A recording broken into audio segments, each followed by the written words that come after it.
Good afternoon, ladies and gentlemen. My name is Sandeepan Dalal. I will be in conversation with Jitendra right now. Before we start our conversation, I would like to inform you he's just won the IFA Award for Best Performance in a Leading Role Male for Panchayat. Thank you so much. Just this weekend at the IFA Awards.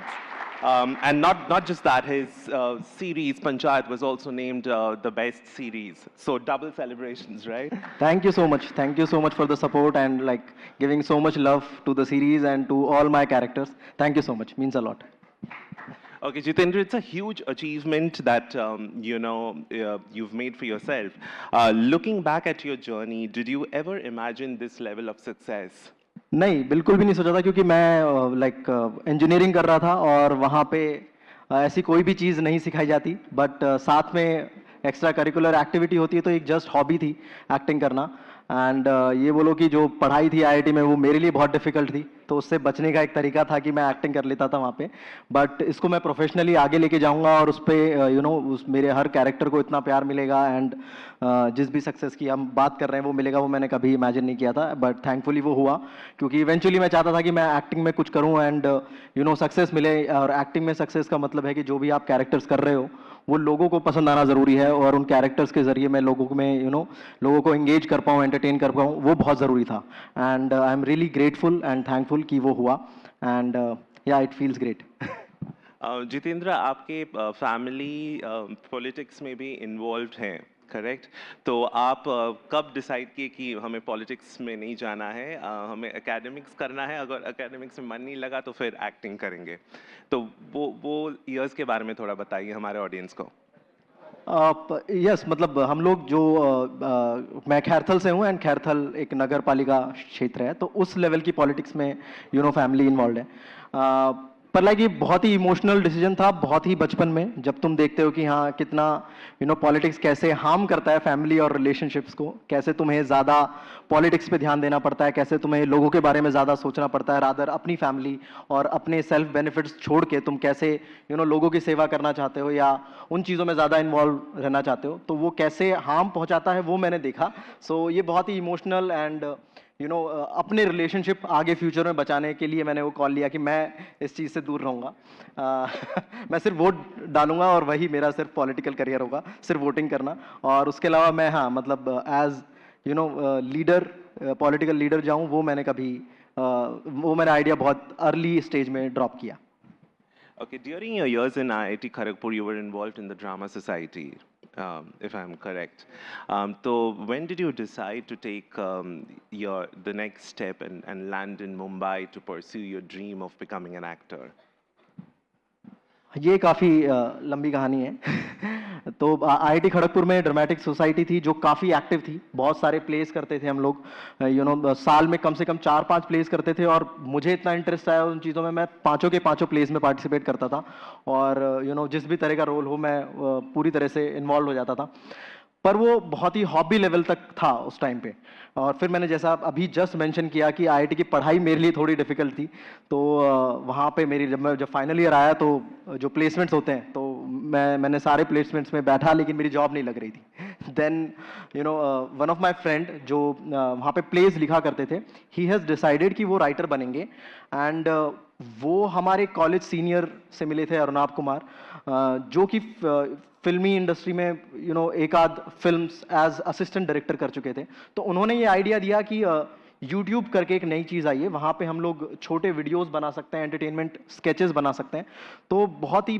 Brief idea था कि हम क्या करने वाले थे जो कि films and TV series in सबसे बहुत अलग था तो कंफ्यूजन था काफ़ी कि मैं एक्टिंग ज्वाइन करूं या वापस से मैं सिविल इंजीनियर हूं तो मैं किसी कंस्ट्रक्शन फर्म में अप्लाई करूं तो ये काफ़ी बड़ा कंफ्यूजन था उस टाइम पे बट ट्राई किया कंस्ट्रक्शन कंपनी में जॉब उस टाइम पे नहीं लग रही थी देन मेरे फ्रेंड जो विश्वपति सरकार उस टाइम पे डिसाइड कर चुके थे कि वो राइटिंग करेंगे आगे जाके फॉर यूट्यूब स्केचेस जो कि काफ़ी नया था उन्होंने बोला कि मैं मुंबई जा रहा हूँ मैं राइटिंग करूँगा तू आके एक्टिंग कर लेना सिर्फ इतना सा ही ब्रीफ डिस्कशन था और उन्होंने ये बोला कि एक सर्टिफिकेट दे देंगे तुम्हें, और वो सर्टिफिकेट वैसा होगा कि जिसमें लिखा होगा कि तुम्हें एक मीडिया फर्म में जॉब लग गई है।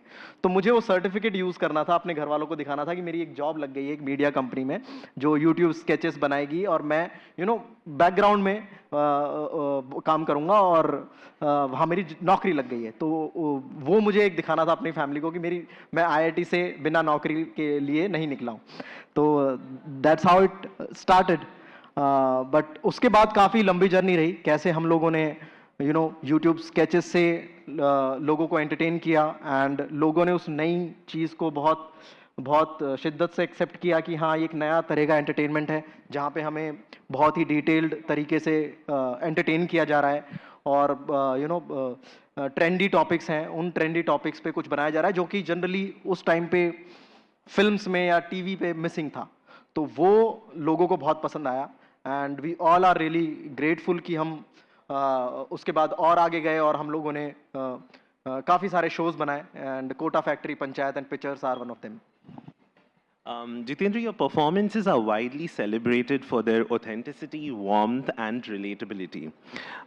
Tell me, what drives you as an actor today? And if you could name your inspirations, your icons that you look up to when you go to work every day. I think हाँ, बहुत सारे actors हैं जिनसे मैं inspire होके ही मैंने decide किया कि मैं एक्टर मुझे बनना चाहिए, जिसमें से one of the great legends Irfan Khan साहब। उनकी जब मैं एक्टिंग हमेशा से जब भी देखता था तो मुझे लगता था कि हाँ, पॉसिबिलिटी है इंडस्ट्री में, फिल्म इंडस्ट्री में ऐसी पॉसिबिलिटी है कि जो सही तरीके से, सही मायने में एक्टिंग हो रही है, उसके लिए भी जगह बनाई जा सकती है। तो he is one of them जिनसे मैं बहुत इंस्पायर हुआ। End of course mister Shahrukh Khan, जिनका करियर ग्राफ आप देखते हो तो तुम्हें लगता है कि हाँ, तुम वहाँ पे अपनी जगह बना सकते हो। तो स्टार्टिंग डेज में तुम यही सोचते हो कि तुम्हारा कोई कॉन्टैक्ट नहीं है उस इंडस्ट्री में, तुम्हारा, और इस फील्ड में बहुत ज़्यादा इंडिया में एक दो स्कूल्स अगर हम छोड़ दें तो बहुत ट्रेनिंग स्कूल्स भी नहीं हैं, और जो स्कूल्स हैं वहाँ पे बहुत ज़्यादा कंपटीशन है, बहुत कम सीट्स हैं, लाइक 25 सीट्स, 30 सीट्स, इस तरह की सीट्स हैं। तो एंड इंडस्ट्री में एक्टर्स और फिल्म मेकर्स और राइटर्स बहुत सारे हैं, तो वो पॉसिबिलिटी भी नहीं है कि आप ट्रेन होके जाओ और एक सर्टिफिकेट लेके जाओ कि हाँ भाई मैं ट्रेंड एक्टर हूँ या ट्रेंड राइटर हूँ, तो वो पॉसिबिलिटी नहीं है। तो उस टाइम पे हर किसी आर्टिस्ट के दिमाग में पहला सवाल ये आता है कि तुम अपनी जगह कैसे बनाओगे। तो ऑफ कोर्स तुम्हें बहुत सारे लोगों से इंस्पिरेशन लेनी पड़ती है, एंड बहुत सारे ऐसे एक्टर्स हैं, फिल्म मेकर्स हैं जिनसे मैं इंस्पायर होता था कि हाँ, अगर उन्होंने अपनी जगह बनाई है तो मैं भी अगर ठीक तरीके से काम करूँगा तो शायद मुझे भी जिस तरीके से मैं अपने आप की सफलता चाहता हूँ वो सफलता मुझे भी कभी ना कभी मिल जाएगी। But I was very sure about it कि इसमें टाइम लगेगा। आई वॉज नॉट इन हरी। जैसा कि मैंने बताया कि मैं तुरंत अपने कॉलेज के बाद मुंबई चला गया था, एंड वहाँ पे मैंने 3-4 वीडियो शूट किए और वो रिलीज़ भी कर दिए थे हम लोगों ने यूट्यूब पे, और उनका बहुत ही ख़राब रिस्पांस आया था। मतलब लोगों को वीडियोस पसंद नहीं आ रहे थे, लोगों को एक्टिंग पसंद नहीं आ रही थी उस टाइम पे। मैंने आइडिया ड्रॉप किया, फिर मैं वापस एक 3-4 महीने में ही मुंबई छोड़ के मैं बैंगलोर चला गया। वहाँ पर मैंने कंस्ट्रक्शन कंपनी में जॉब किया। बट लाइक एक वीडियो उन्होंने रिलीज़ नहीं किया था क्योंकि पिछले वीडियोस का ख़राब रिस्पांस था। तो वो वीडियो जब मैं जॉब कर रहा था तब रिलीज़ हुआ। तो वो जब वीडियो रिलीज़ हुआ तो वो बहुत लोगों को पसंद आया, एंड वहाँ से वापस से मोटिवेशन आया। तो पहली चीज़ जो तुम ढूंढते हो वो यही ढूंढते हो कि यार तुम जगह कैसे बनाओगे किसी भी इंडस्ट्री में। तो तुम हमेशा से किसी ना किसी एक्टर से या फिल्म मेकर से इंस्पायर होते हो, एंड उनमें से इरफान खान साहब and Shahrukh Khan is one of them. Okay, thank you. Panchayat beautifully captures rural India. Do you think storytelling can play a role in making audiences more aware of environmental issues? हाँ, मतलब कर सकते हैं, क्योंकि जो कहानियाँ होती हैं उनका मेन मकसद एंटरटेनमेंट होता है, लोगों को एंगेज करना होता है, एंड सबकॉन्शियसली अगर तुम कुछ बात कह दे रहे हो तो वो रह जाती है दिमाग में। और वो मतलब जैसा कि हम सब लोग जानते हैं कि हाँ, फिल्म्स इन्फ्लुएंस करती है लोगों को। हम ये तो बहुत क्योंकि जब भी कुछ हम बैड इन्फ्लुएंस देखते हैं कि अच्छा स्मोकिंग नहीं करनी चाहिए स्क्रीन पे, या ड्रिंक करते हुए नहीं दिखाना चाहिए क्योंकि बाकी लोग इन्फ्लुएंस हो जाते हैं। तो ऑफ कोर्स अगर ऐसे इन्फ्लुएंस हो रहे हैं तो जो अच्छी चीज़ें हम दिखाते हैं स्क्रीन पे तो उससे भी इन्फ्लुएंस होना लाजमी है।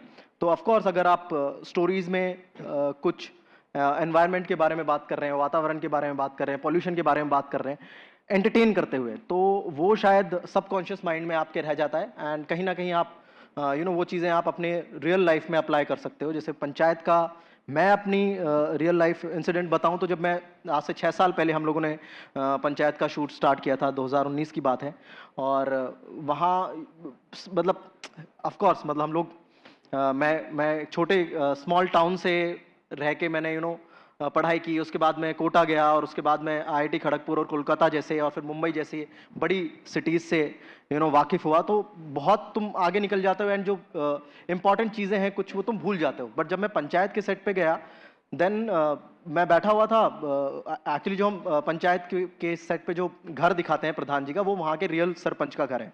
तो मैं उस घर में बैठा हुआ था एंड मुझे प्यास लगी, तो मैंने बहुत दिनों बाद जेन्युइनली मटके का पानी पिया एंड मुझे लगा कि ये तो नॉर्मल पानी से बहुत अलग है, बहुत सिंपल सी चीज़ है। और वो हिट किया मुझे और उस दिन से लेके आज तक मुझे 6 साल हो गए हैं, मैं सिर्फ मटके का पानी पीता हूँ। मेरे घर में मटका होता है, मैं जिस भी होटल में जाके स्टे करता हूँ, जब भी मेरा लंबा स्टे होता है शूट के लिए या लंबे शेड्यूल्स होते हैं, मैं हमेशा अपना मटका कैरी करता हूँ और उस मटके का पानी मैं अपने सेट पे लेके जाता हूँ। सो बहुत छोटा सा है और बहुत इसने शायद मेरी तरफ से बहुत प्लास्टिक बचाया होगा और अपनी बॉडी को अपनी हेल्थ वाइज काफ़ी फ़ायदे दिए होंगे। That's a very interesting tip, ladies and gentlemen. मेरा दूसरा सवाल है कि आपने जो थीम्स के बारे में बताया अभी मूवीज़ में दिखाए जाते हैं, लेकिन बहुत कम मेन स्ट्रीम फिल्म्स में नेचर या क्लाइमेट चेंज या क्लाइमेट क्राइसिस के बारे में कहानियाँ लिखी जाती हैं। लेकिन अगर पहले हिंदी मूवीज़ के बहुत अर्ली ईयर्स में देखें तो movies like mother India, Pather Panchali, Haathi Mere साथी, ये सारे कहानियाँ काफ़ी एनवायरनमेंट के ऊपर फोकस करके लिखी गई थी and they were huge hits also. तो have you come across any script जहाँ पे एनवायरनमेंट के बारे में कुछ बोला गया हो या क्लाइमेट क्राइसिस पे कुछ फोकस किया गया हो या सस्टेनेबिलिटी के बारे में एज अ सब प्लॉट या कुछ था? हाँ, मतलब ऑफ कोर्स अगर panchayat is one of them, जिसमें आप सबकॉन्शियसली बहुत सारी ऐसी चीजें देखते हैं जहाँ पे आप थोड़ा सा जितने जब मैं किसी से मिलता हूँ जिनको पंचायत अच्छा लगा, तो वो लोग हमेशा यही बात बोलते हैं कि यार हम लोग कुछ मिस कर रहे हैं लाइफ में, इस कॉरपोरेट भाग दौड़ में या मतलब जो भी बिजनेसेस हम लोग चलाते हैं बड़े शहरों में। तो वो लोग ने पंचायत देखा और उनको लगा कि हम शायद कोई लाइफ मिस कर रहे हैं। So Panchayat is one of them जहाँ पे लोगों को फील होता है कि हाँ कुछ चीज़ें सही नहीं है एनवायरनमेंट के हिसाब से, पॉल्यूशन के हिसाब से, वाटर कंजर्वेशन के हिसाब से कुछ चीज़ें सही नहीं हो रही हैं। तो अगर डेफिनेटली कोई दोबारा से कोई अच्छी स्क्रिप्ट मेरे पास आती है जिसमें एनवायरनमेंट के बारे में सब प्लॉट उसके एनवायरनमेंट कंजर्वेशन के बारे में कोई बातें की जा रही तो मैं बिल्कुल करूंगा। पर मेन मकसद मेरा एज एन एक्टर है कि वो कहानी एंटरटेनमेंट होनी चाहिए। जिन फिल्मों की आपने बात की, मदर इंडिया, हाथी मेरे साथी is like big entertainer, like वो काफ़ी एंटरटेन करती है और जो जितना ज़्यादा तुम एंटरटेन कराते वक्त लोगों को ऐसे सब प्लॉट में ऐसा नॉलेज बढ़ा पाओ तो वो ज़्यादा बेटर होता है एज फिल्म मेकर। अगर एज एन एक्टर अगर मैं बात करूं तो बिल्कुल अगर ऐसी स्क्रिप्ट कोई मेरे पास आती है जिसमें हम एनवायरनमेंट के बारे में बात करते हैं तो मैं बिल्कुल करना चाहूँगा। As an actor with a massive audience today, how do you see your role in shaping conversations around environment and a sustainable life? As an actor Yeah. नहीं, मतलब मैं तो बहुत सिंपली, मतलब मेरे सेट पे जो लोग होते हैं मैं उनको बोलता हूँ यार मटके का पानी पियो ठीक है, सब लोग अपना अपना मटका कैरी करो। और ये जो सेट पे जो प्लास्टिक की बॉटल्स जनरली चल रही हैं तो इनको हम हटाने की मैं हमेशा बात कर लेता हूँ।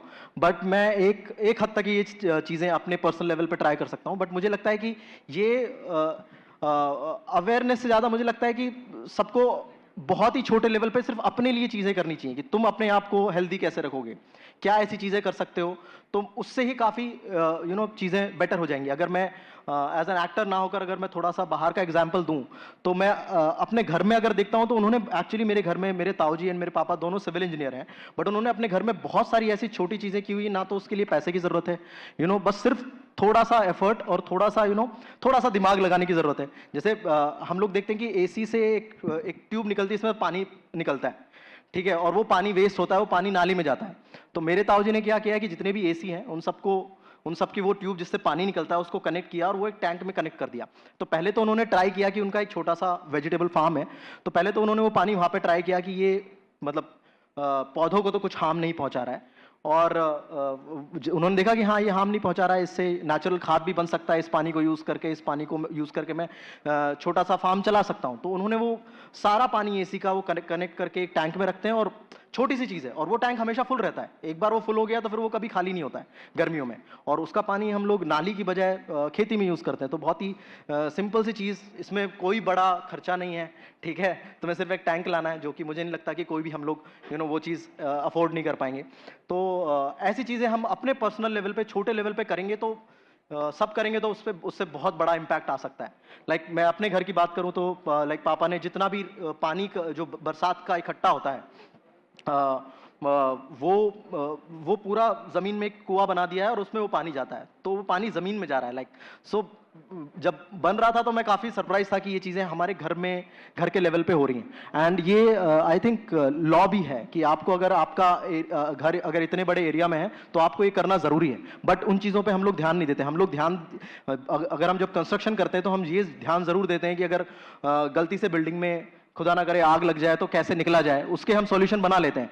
बट हम ये नहीं सोचते कि ऑक्सीजन कहाँ से आएगी, या कोई चीज़ वेस्ट हो रही है तो उसका क्या करना है, तो वो हम कम ध्यान में देते हैं। तो आई थिंक अगर हम बड़े लेवल पे सोचें तो जो जितने भी बड़े कंस्ट्रक्शन हो रहे हैं वो मॉडर्न कंस्ट्रक्शन में ये ध्यान रखना बहुत ज़रूरी है। जैसे हम फायर एग्जिट का ध्यान रखते हैं, वैसे हमें ध्यान रखना होगा कि फ्यूचर में हमारे पास ऑक्सीजन कहाँ से आएगी। छोटा कमरा इज़ बेटर रादर लाइक बड़ा कमरा जिसमें बड़ा बंगलो जिसमें बगीचा ना हो।